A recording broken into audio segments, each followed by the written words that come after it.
Okay, so today we're going to be listening to Bartók 4. This is the score I will be using, is the Philharmonia Pocket Score,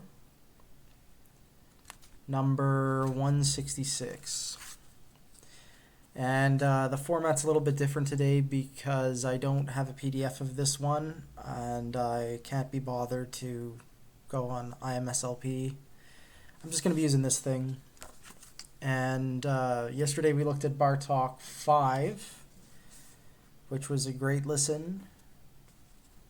This is the string quartet that was written about 7 years earlier in Hungary before he moved to America.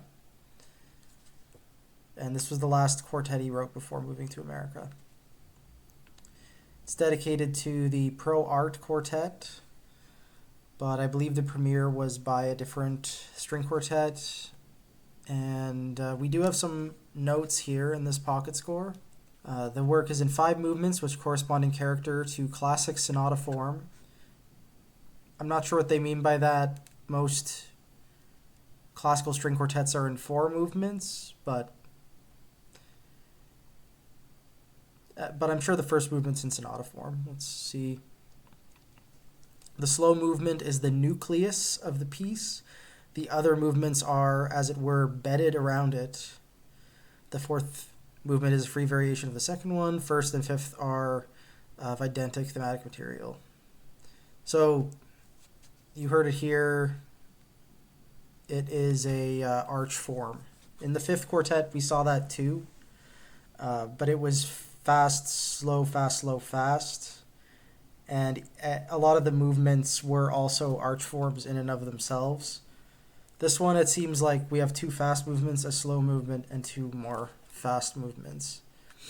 I remember this one being probably the catchiest one and the most iconic. It has some of the most iconic movements, I should say. Like, I believe it has a pizzicato one. And it has the really metal one that starts, let's see if I can find it. This one,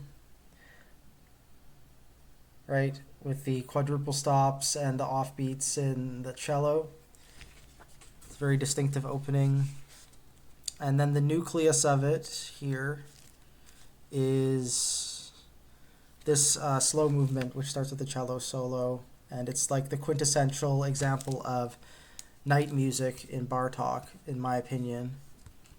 I should say that we are now in the public domain. That's how old this piece is. It's 1928. So, yeah, this is classical music. It's really old, but maybe it'll still sound fresh. I'll let you know in about half an hour here. Okay, great. So I hope you took the time to listen in the interim here, or that you take the time to listen after this video. I think this is, compared to the 5th one, I think this is the better quartet. It's more original, and it's just, yeah, every movement is super memorable. 4 and 5 are really fun, back to back.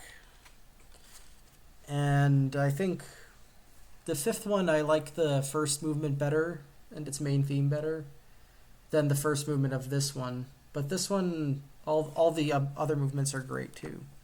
There's so much to be learned from this piece. I think that, it's sort of, I think this is the one that changed the game, and this is the one that every composer needs to look at if they're going to look at one Bartók quartet.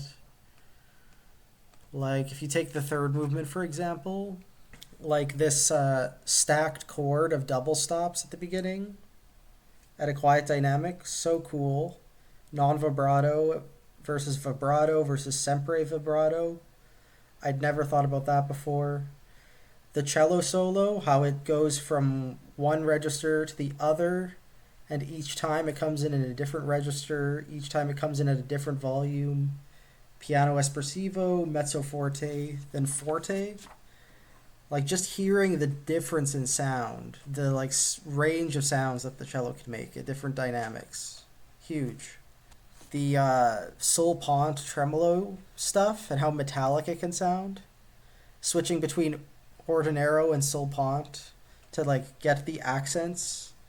That's that's crazy. Like the detail is so good. The tranquillo section, having the inner voices muted while the outer voices are playing melodies unmuted.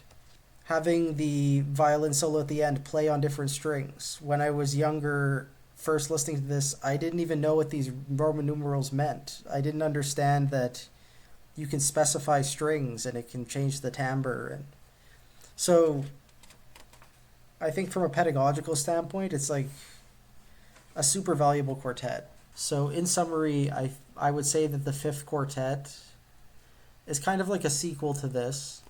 It does have more to chew on in terms of like the form of each movement in the fifth one is more tightly composed. But I think this is the more original one. This is the OG. This is where Bartók had a string of very good ideas and kind of changed the game. So good that we hit this one.